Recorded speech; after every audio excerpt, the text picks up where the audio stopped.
안녕하세요. 가치현입니다. 12월 9일 화요일 국내 시장이 마감되었습니다. 자, 오늘은 시장이 조금은 아쉬움이 많았던 하루였던 것 같습니다. 생각보다 코스피의 흐름이 그렇게 썩 좋지 못했었고, 물론 오후장에 그래도 반등은 나왔습니다. 하지만 전날에 미장에서 반도체 관련주의 흐름이 좋았었거든요. 그래서 그거를 떠올려 본다면 조금은 아쉬움이 있었던 하루였던 것 같습니다. 그래서 오늘 코스피는 마이너스 0.27%로 마무리되었고, 반대로 오늘은 코스닥이 빨간불이 들어왔습니다. 0.3%의 빨간불이 들어왔었죠. 자, 그리고 코스피 상위족들을 보면 오늘은 전체적으로 반도체와 2차전지 관련주의 흐름이 좋지 못했습니다. 반대로 조선주의 흐름이 괜찮았었고요. 또 자동차 관련주의 흐름도 좋지 못했었네요.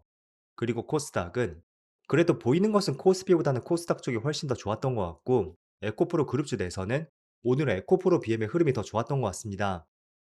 그리고 코스피 수급을 보면 오늘은 모처럼 외국인의 순매도가 있었고요. 마이너스 2,100억. 최근에 순매수 규모에 비해서는 많은 규모는 아니었습니다. 그리고 코스닥.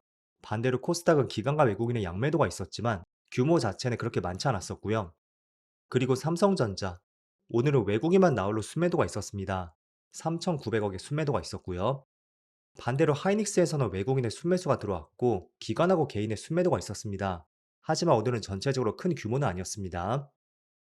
그리고 어제 급등이 나왔던 에코프로. 오늘은 소폭의 외국인의 순매도가 있었고요.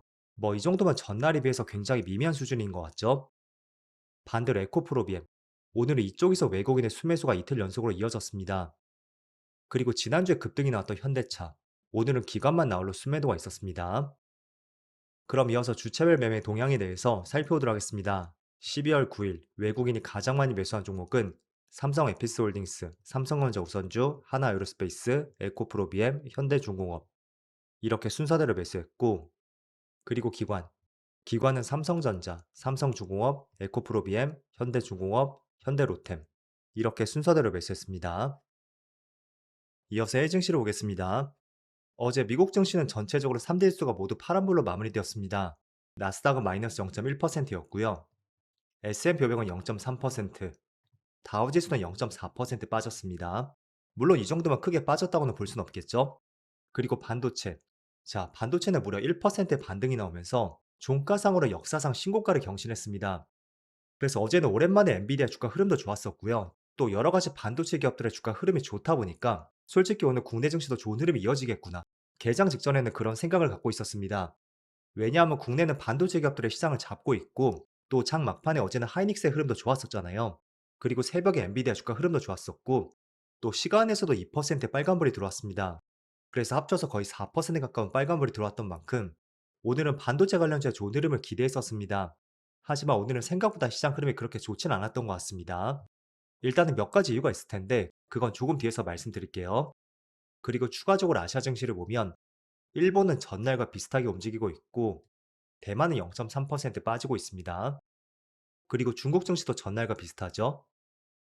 자, 어제는 하이닉스가 모처럼 21선을 돌파했습니다. 그리고 장 막판에 프로그램 매수도 계속 들어왔던 만큼 솔직히 오늘 시장에 대한 기대감이 조금은 컸을 거예요. 그런데 어제 정규장이 끝나고 또 8시에 넥스트장이 끝나죠. 그때 하이닉스가 투자주의 딱지를 받았고요. 또 투자주의를 받았다는 것은 단기적으로 수급이 들어오지 않을 수 있는 하나의 가능성을 키울 수가 있습니다. 자, 그렇다 보니까 하이닉스의 주가 흐름이 그렇게 좋지 못했었고, 그리고 삼성전자 흐름도 그렇게 썩 좋진 않죠. 물론 전반적인 추세는 괜찮지만 오늘만의 흐름은 그렇게 썩 좋지 못합니다.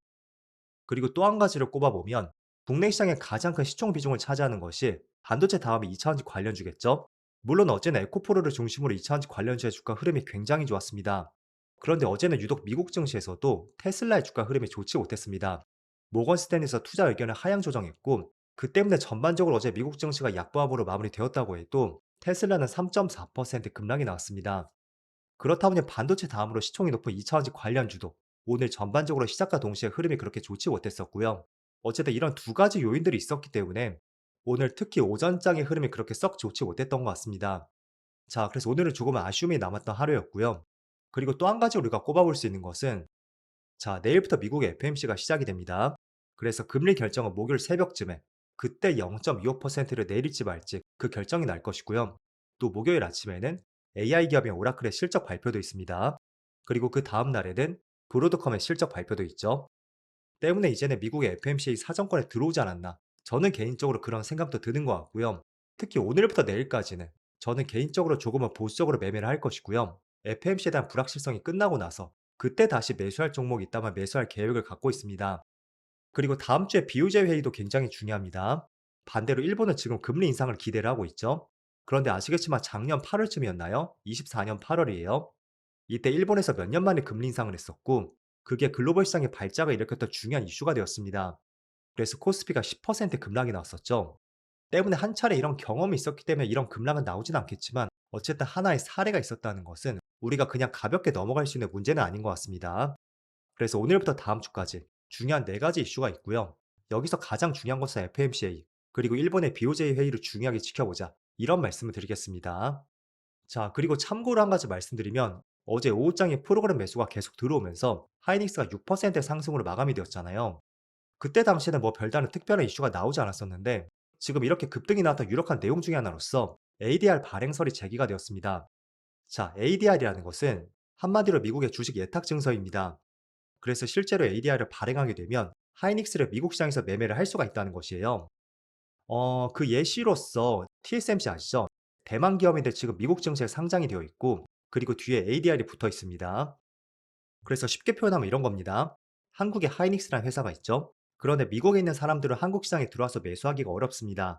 그렇다 보니 미국의 예탁기관인 은행에서 하이닉스의 주식을 대신 사서 보관을 해두는 거예요. 그러면 그 주식을 바탕으로 해서 미국 사람들도 매수할 수 있는 ADR을 만드는 것입니다.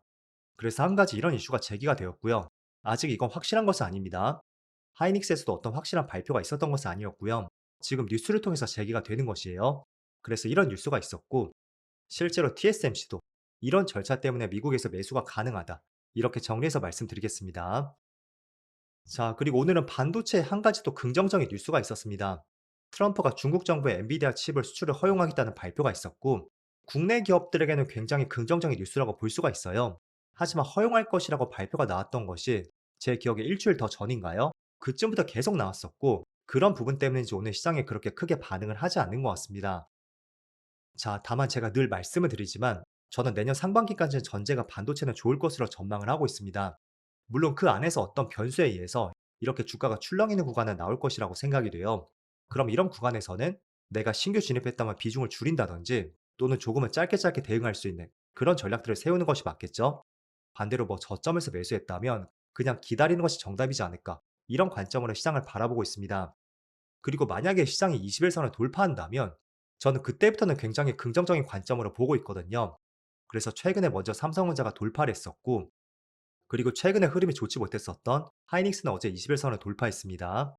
그래서 이틀 뒤에 FMC에 따라 어떤 주가 변동이 나오지 않는다면 저는 이제는 반도체 관련주는 이 두 종목 모두 긍정적으로 볼 수 있는 타이밍이 되었다고 생각이 됐고 다시 뭐 21선이 깨진다면 그때는 조금은 비중을 줄인다든지 내가 감당할 수 있는 범위 안에서 매매를 하는 것이 필요합니다. 그래서 반도체는 이번 주에 뭐 FMC라든지 또 몇몇 기업들의 실적 발표를 통해서 주가가 얼마나 잘 버티는지 이런 부분 중요하게 잘 체크해 보시면 좋을 것 같습니다. 자, 그리고 최근에 급등이 나왔던 몇 개 종목들을 보겠습니다. 현대차는 지난주 금요일 날 급등이 나왔고 사상 처음으로 30만 원을 돌파했습니다. 저는 개인적으로 30만 원 있죠. 여기가 깨지지 않는다면 충분히 힘을 모으고 다시 한번 상승할 수 있는 가능성이 매우 높은 종목이라고 보고 있습니다. 왜냐하면 15년 동안의 고점 박스권이 20만 원대 후반이었고, 즉 29만 원대였습니다. 그런데 30만 원을 돌파했다는 것은 이 30만 원 초반 부근에서는 반등이 나오지 않을까? 이런 기대감으로 매수가 크게 유입이 될 수가 있다는 거죠. 그래서 30만 원이 깨지지 않는다면 저는 충분히 2차 상승도 기대를 해볼 수 있다고 생각이 되고, 그리고 차트도 조금 비슷한 것 같죠? 에코프로도 비슷한 관점으로 보시면 좋을 것 같습니다.